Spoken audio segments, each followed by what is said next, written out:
What was watching?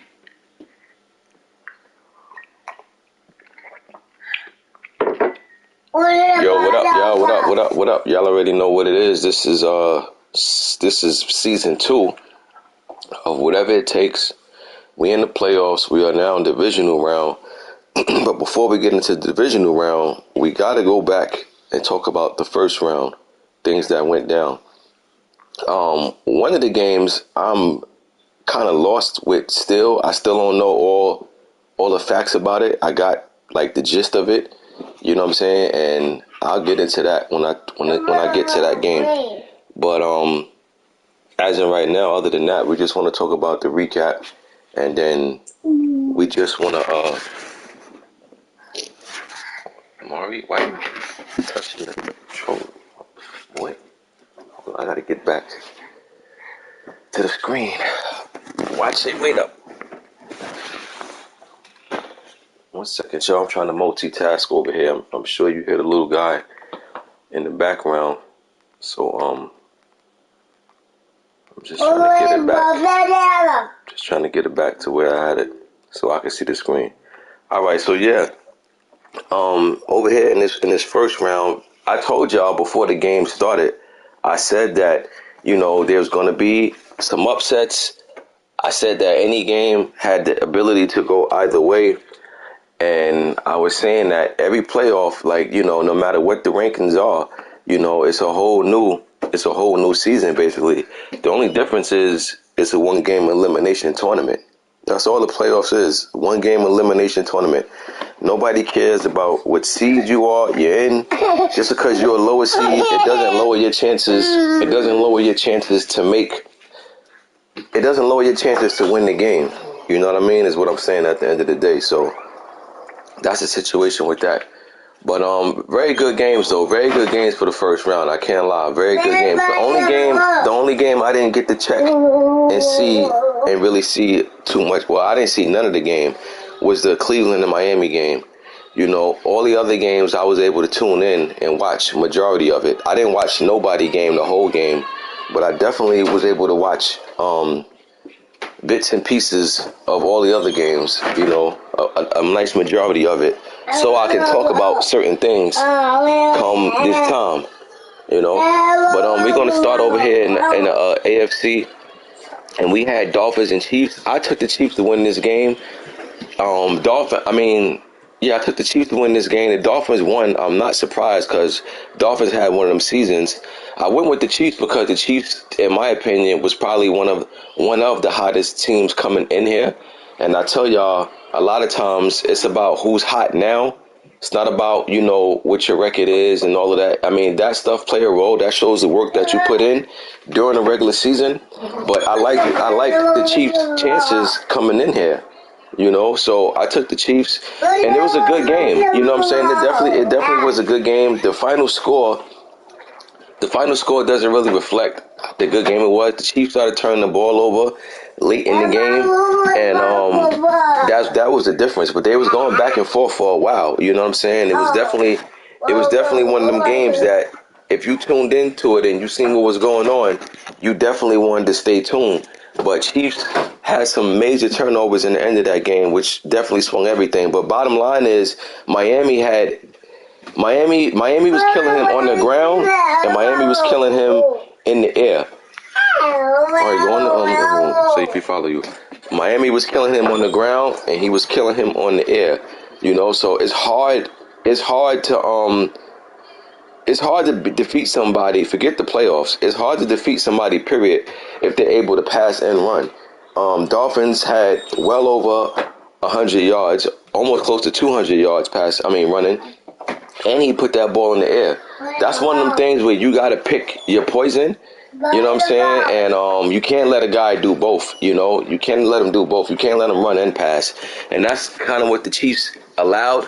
But even with that, it didn't get lopsided till the end, towards the end of the game, fourth quarter, basically. So Chiefs had their chances, man. They just couldn't get the big stops on defense, and they couldn't take away nothing.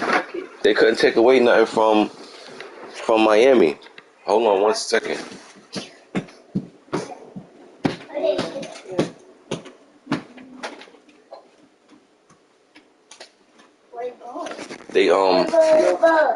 they couldn't take away nothing from Miami. So that was the situation. You know what I'm saying? That was the key. You know, Miami got the big plays. Miami got the big stops. You know, that's what it was. So Miami moved on. Kansas City had a good season, man. They started off slow. You know, they got hot at the end, but just wasn't enough to get them over the edge. I mean, Miami, as you can see, is a 2 seed, man. So, you know, they earned that. Um, Moving down to the AFC, the Bills and Titans. This was a good game, also. You know, neither team. Well, Buffalo also pretty much had that type of game similar to Miami. He was able to run the ball for over 100 yards, and he threw for 100 something yards. And I mean, I know when you look at and you see somebody throw for only 100 something yards, you may think like, oh, he ain't really do nothing in the air. But nah, it's not about that. It's about getting the big plays that he needed to keep drives going, because he didn't need to pass for 300 yards because the running game was getting it going. And when the running game is getting it going, there's no need to just, try to throw for 300 yards. You know what I'm saying? Those only type of games were necessary, you know. Titans couldn't get Henry going on the ground, which is surprising. You know, couldn't get him going at all. And then he didn't really pass for too much, but nevertheless, he still was right there in the game. Buffalo kicked the field goal to win this game with a few seconds left, and they moved on. But this is a good game, man. I took Buffalo to win this game. This is the third time they met in 2 seasons. They played last year in the playoffs. Buffalo blew them out last year in the playoffs, but I expected a closer game this time, but I still took Buffalo to win. You know, and he did. He came through. He got the win. That's a good win in Buffalo. He now moves on to face the number 1 seed Ravens next. And that match is also a rematch from last year. These two met in the AFC Championship last year. So you got Baltimore playing against Buffalo, a rematch from last year's AFC Championship. In my opinion, Baltimore, even though they was the number 1 seed last year, they're playing better ball. They've been playing better ball and a better team now than they were last year. So, I mean, and they still was the number 1 seed last year. So, if that isn't scary enough, then, man. But listen, Buffalo's one of them guys. He's going to have confidence in himself. So, he's not going to come feeling like he ain't got a shot to win. Then we go down to the Chargers and Browns game. And, man, I don't know what happened in this game. All I know is, like I said, I got bits and pieces and I got the gist of it, My clear understanding about this game was the game cut out the first time they played, and they ended up playing more than what they should have. I think I got wind of Trey Dog was up.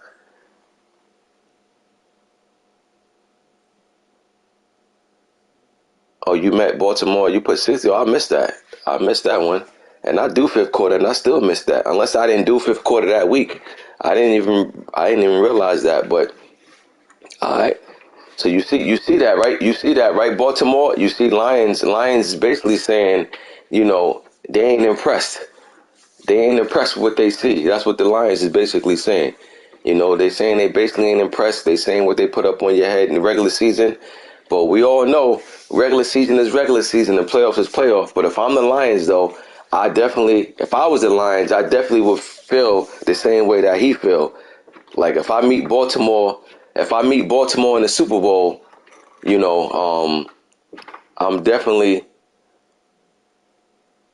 Oh, my bad, my bad, my bad, my bad, my bad, my bad, my bad.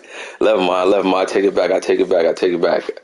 But yeah, back to this Chargers and Browns game. Look, I think I heard Trey Dog was up 24-6 at something like that. Then I think yeah, Baltimore put 60 on Buffalo. Got you.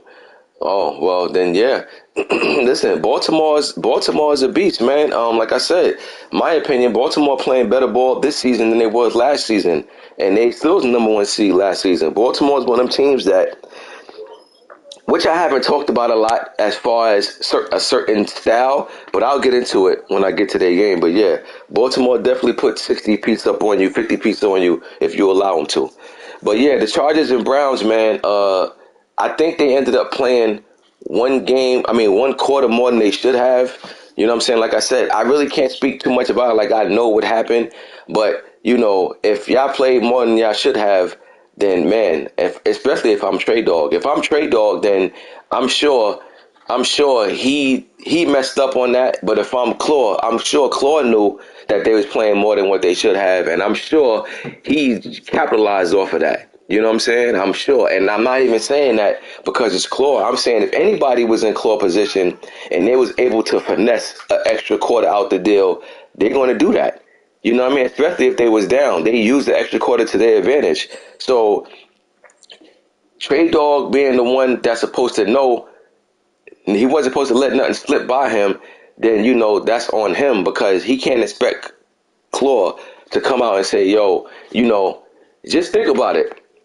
Especially in the playoffs, if you playing an opponent and y'all supposed to play 2 quarters and you end up playing 3 and you're the guy that's losing and the guy that's winning don't come out and say, yo, that's it, that's game, you're going to keep playing. I think anybody going to do that for the most part. Now, me myself, I ain't gonna lie, I wouldn't have did it. I would have called it out. But I would have called it out from the beginning. See, that's the key. I would have said stuff from the beginning. Say, yo, we're only playing 2 quarters. That was supposed to have been established. You understand? But I mean, look, and for anybody that would have took advantage of an extra quarter, if that's the case, I don't want to come off like I know that's what happened, but I kind of think I've heard that. You know what I'm saying? But again, from what I was the little bit that I got, Trey Dog was definitely handling the Browns, and then I don't know what happened after that, but I do know, man, when the game is sync, you're gonna have to really be on point to what y'all doing because momentum and everything changes, man. Like you can have a momentum going in the first game y'all playing, momentum can be on your side, things ain't going your opponent's way, and then for the sync to happen and y'all play again, the game just feel totally different. I've always told y'all this game had built-in momentum before this momentum stuff even came. And I'm going to get into that a little bit more with some of these other games. But I've always told y'all these games have built-in momentum. And I ain't talking about the momentum that Madden finally added. I'm talking about momentum that's been in the game. You understand? You ever realize if you're on a losing streak, things just ain't going your way? You ever realize if you're on a winning streak, you just so happen to get a little more breaks than usual? It's no coincidence. But in any case, whatever happened in this Browns and Chargers game, wrong or right, the one thing I did check to see if there's anything I can do, and there was nothing I can do because the game already had saved. So I didn't have the ability to take nothing away and make them play a whole new game or anything. It was already etched in stone. So if Trey Dog came up on the short end of that, man, that's a tough one, bro. Especially at this part of the year. You rather take one on the chin in the regular season, but to take one like this in the playoff, that hurts big time. But again, I don't know the whole story. But anyway, Browns came back to win that game, and he moves on, and he now plays the 2 seed Miami Dolphins. Moving on now to the NFC. We had the number 2 seed Bucks go against the Eagles. Man, good game, man. Great game.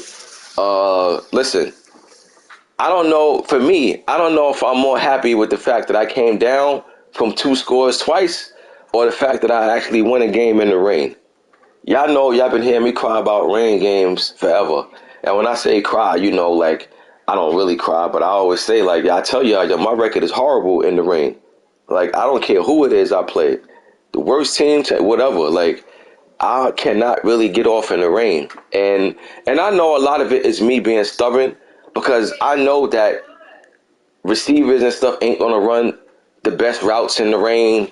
I know all those things, but hey, man, I still just be trying, you know what I'm saying? But again, even though I won the rain game, I must say I'm happy to came back. I'm more happy that I came back to get this playoff win. We was on the road, we was the underdog. Everybody counted us out, especially going down 2 scores twice. We went down 2 scores in the first half, and we went down 2 scores in the fourth quarter. Now, I'm going to tell you, I'm gonna keep it a buck with you. We definitely got some breaks, but I'm gonna elaborate on that. The breaks that we got was he missed some extra points, right? But he missed a big field goal to go up 8 late in that fourth quarter, right? So I know it's easy to say, yo, he missed that field goal. That's what gave me life. You're absolutely correct. But don't forget about this. If our defense don't get the stop to make him kick a field goal, ball game over.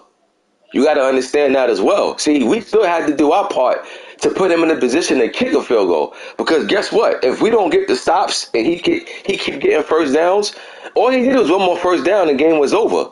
So the defense came up with a stop, in a position to put us to where he got to kick a field goal or go for the first down and just go for the win. You know what I'm saying? Either or, you know what I'm saying? We had to put ourselves in that position. And that's why I say a lot of people talk about things about luck. I hear people say, "Oh, he got lucky, he got lucky." All luck is when you put yourself in a position to get a break. Because guess what? You ain't talking about luck if you're getting smoked. You understand? So yeah, he missed the field goal, but we had to put him in a position to kick a field goal. Because guess what? If we don't get no stops, he ain't kicking no field goal. He taking a quarterback knee, ball game over. You understand? And on top of, we still had to drive. We still had to pull off a Tom Brady drive in the end to even go up. You know what I mean? So, we had to work for that. We had to work for that. And again, we was happy about the win, but no time to throw a parade. You know what I'm saying? Because guess what? It gets even harder. We go from playing the 2 seed to the 1 seed. So ain't no time to act like we did something special. We feel like we supposed to win big games. I don't think no less of myself than anybody else. You know what I mean? Just that, I just know that I just know for me, I know what I need to work on, and I know one of the things that let me tell y'all something about myself, what I learned from some of y'all.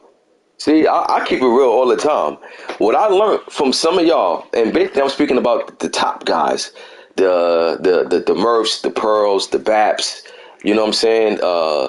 The Carnages, the all these guys, you know what I'm saying? The Jeters, the DP, all these guys, the Trade Dogs, all these guys who's top guys, right? The one thing that I've learned from them is to, and like I say, when I'm on the fifth quarter, I speak as a commissioner, I speak as a competitor, and I speak as just somebody that's I just like to communicate with my league and let y'all know how I be feeling. You know what I'm saying? I don't always want to talk to y'all from a commissioner standpoint, like a nigga that just bang a gavel. I like to talk to y'all from a standpoint of a nigga that's out here competing as well. And the one thing that I learned from all you top guys, a lot of top guys got in common that I had to learn, and what I've been doing lately, and I've been benefiting off of it, is to lighten up the playbook.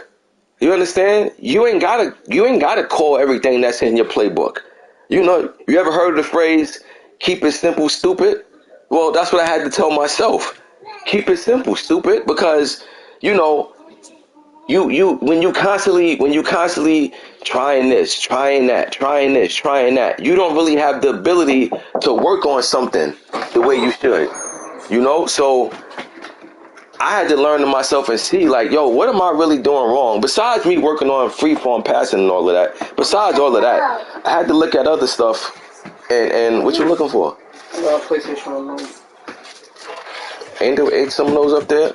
So I had to look and feel and realize, like, what am I doing? And then I started realizing some guys play with one formation the whole game. Some guys play with 2 formations the whole game. Anywhere between 1 and 3 formations, a lot of guys will play. And here I am calling 5, 6 different formations. You know what I'm saying? So I had to lighten up my playbook and work on some stuff within the playbooks.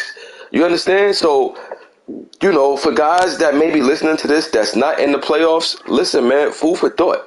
If you got 100 different plays to call, you ain't got to call 90 of them.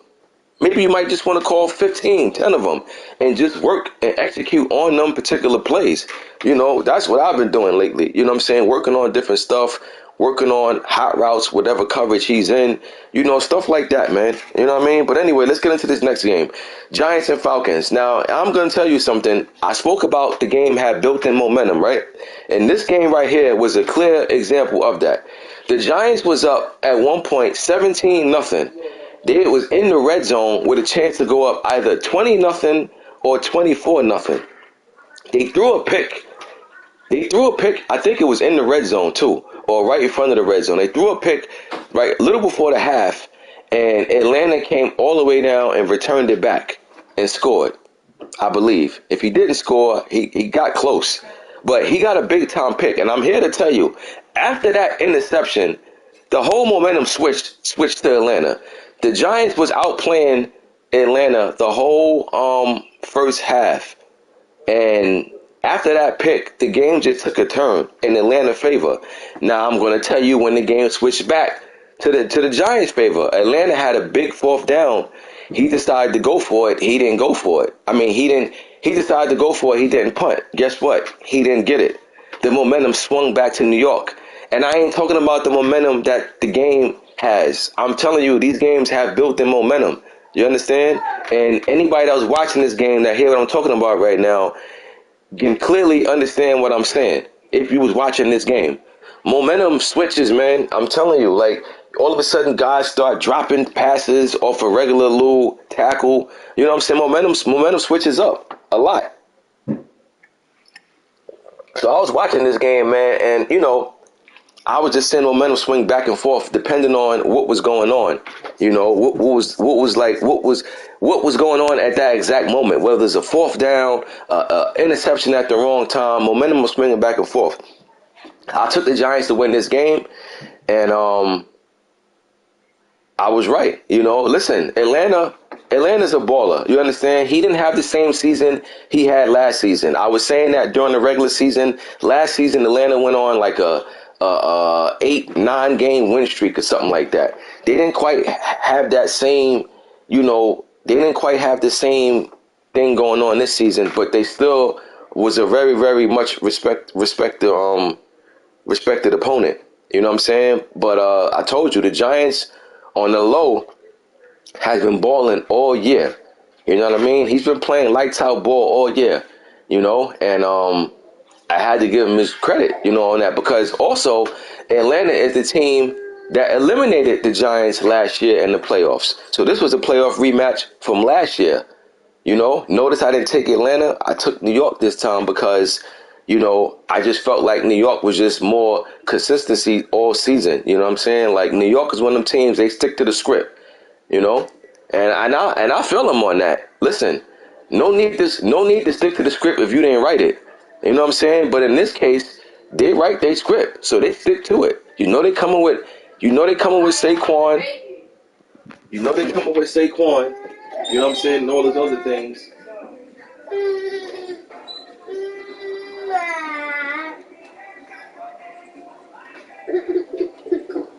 Okay. You know they was coming with Saquon, you know, and things like that. But listen, just because you know it's coming don't mean it's easy to stop. But New York, man, they've been having a solid season. Their season continued on. ATL going to retool. They're going to regroup. They'll be back next season. You know what I mean? Whatever weaknesses they feel like they had, they will tighten up on it come next season. But New York moves on to face the champ next round. Now we move on to the Packers and Cards. I was watching a majority of this game as well. This is another one of them games where big moments happen. I remember I seen at one point Cardinals had the champ in the 3rd and 20, and this is one of them instances where you're gonna live and die with the decision that you make, and that's something that I had to remind myself of also as well. When some of you guys, including myself, when some of you guys decide to take a linebacker out a certain area or take a safety and move him up to that linebacker spot, and instead of having him playing deep where he belongs, he plays the middle, and you get burnt over the top, that's on you. That's not what happened. That's not what happened here. I'm just speaking about the similarities. In this case, Cardinals had the champ in the 3rd and 20 situation. Really decided to take the linebacker that was supposed to cover the middle of the field, and he decided to blitz him on his own. He took the linebacker who wasn't supposed to blitz. He took him in as a user blitz, and it burnt them. Guess what? 3rd and 20 converted.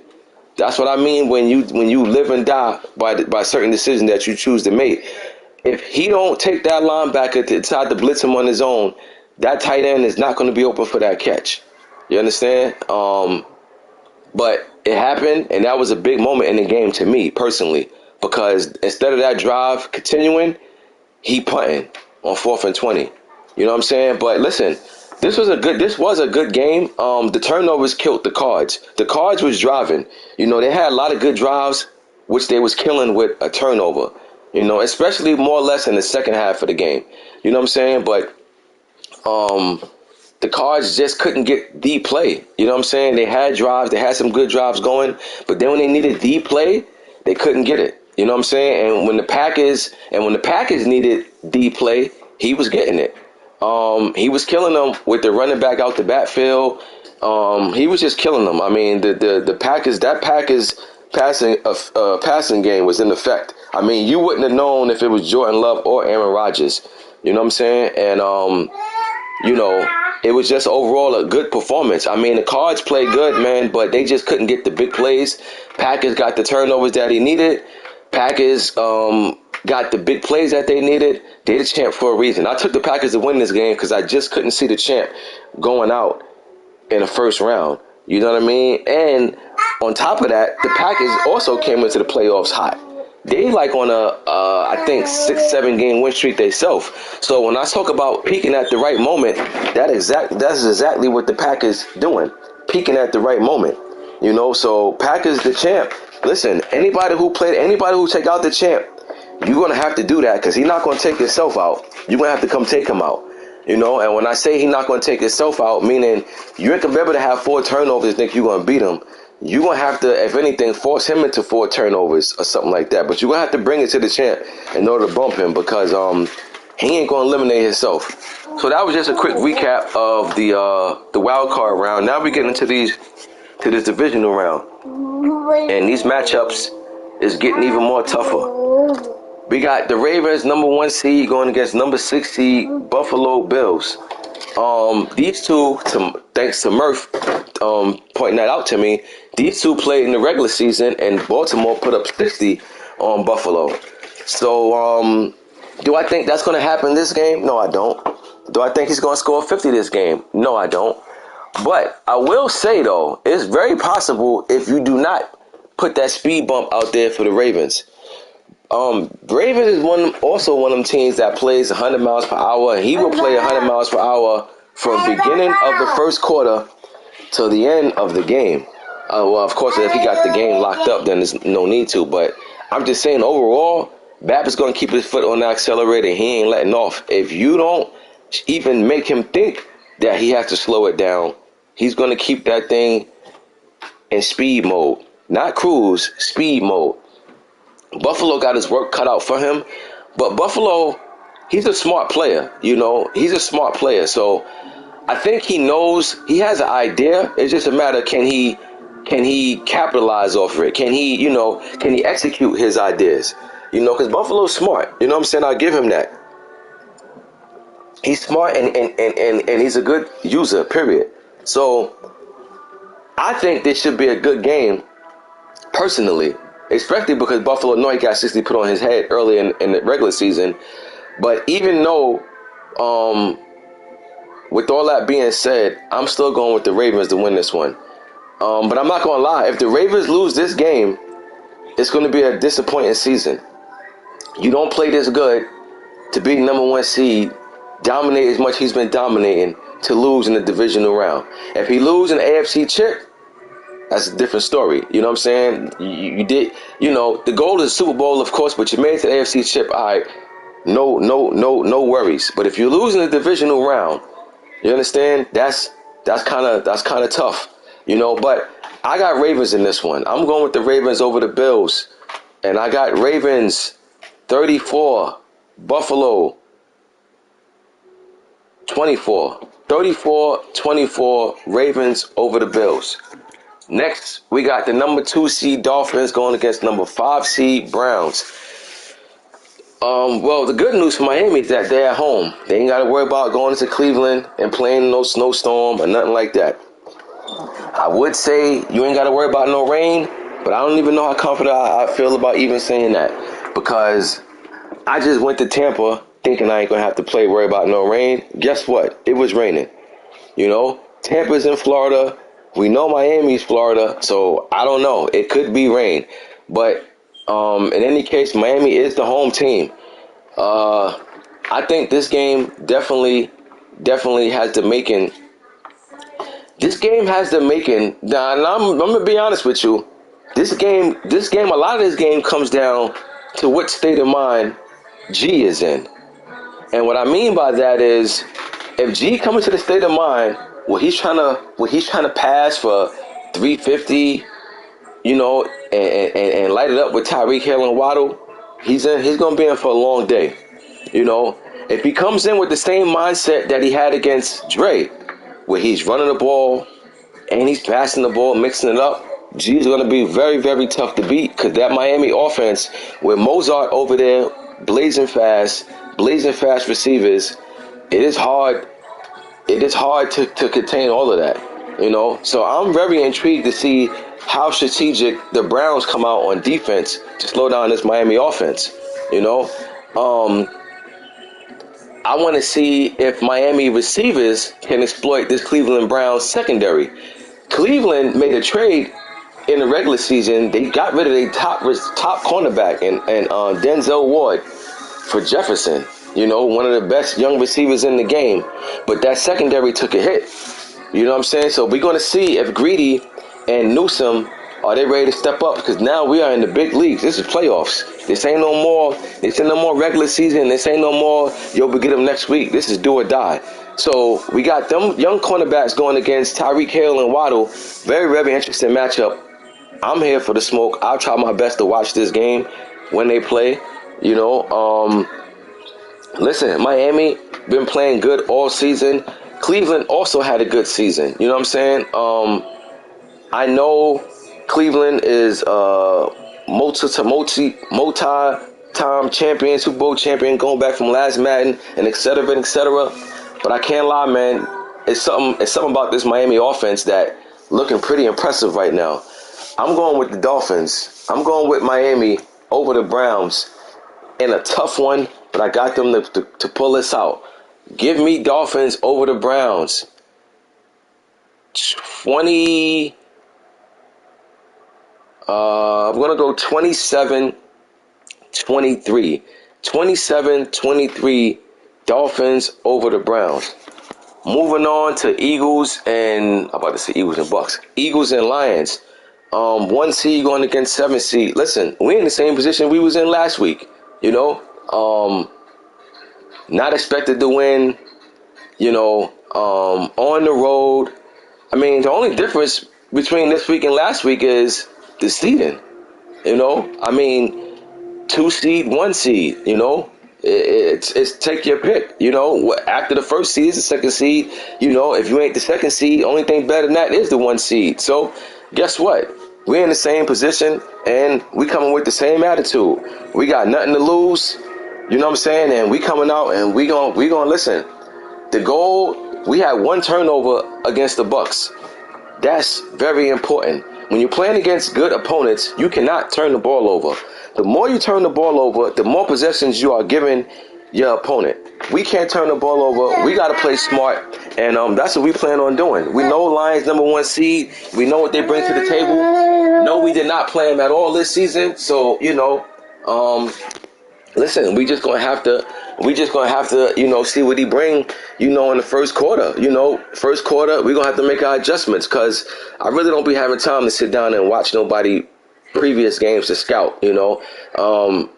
I don't knock nobody who do. I mean, it's football. You know what I'm saying? If you got the time, it's not cheating.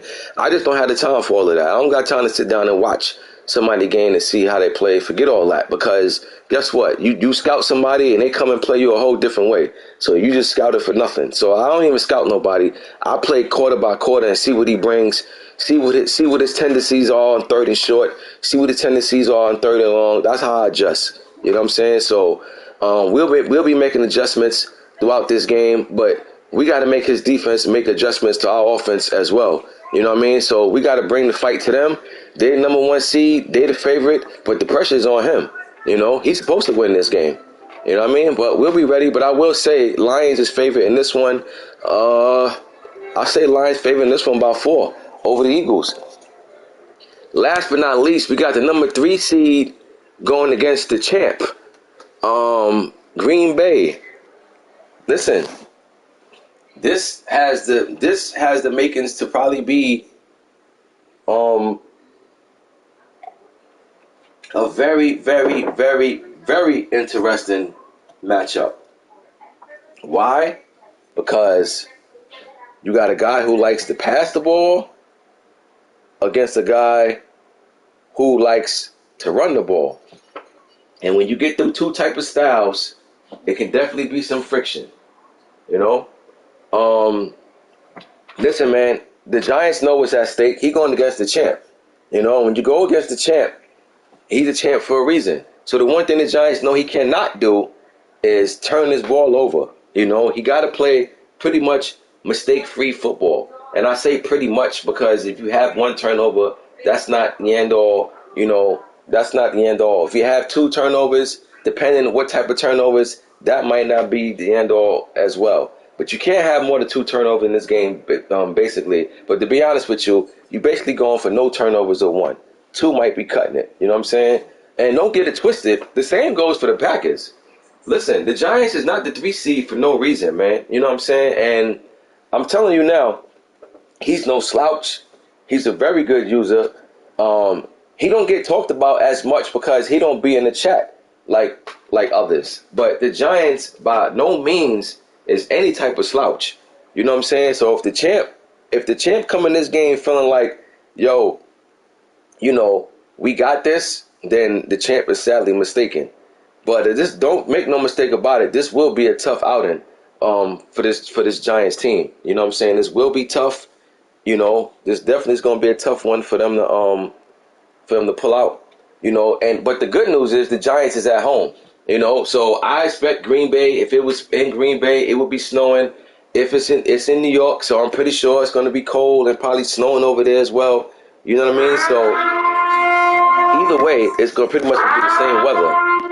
But guess what? When you hear that sound, you know what that means. And that means upset in the making. Yeah, I know P.E. Earl is the champ. Yeah, I know all of those things. But guess what? I think P.E. Earl and that Packers defense goes into New York and does not pull this out. I'm taking the G-Men over the Packers in the upset this round. And it's not really an upset because the Giants are the 3 seed, but trust me, many's picking Green Bay to win this game. You understand? If I put a poll out and 30 guys voted, more than half is taking Green Bay to win this game. So that's why I say the upset. Even though New York is the 3 seed, so technically they're the favorite, but you know, Green Bay is the favorite in this one in a lot of people's eyes. But I'm taking New York to win this one in a close one. But nevertheless, I got them pulling this out. I'm taking Giants 24, Green Bay 20. Champ goes down. Again, this predictions, so I could be wrong, but that's just what I feel. You know what I mean? That's just what I feel. Listen,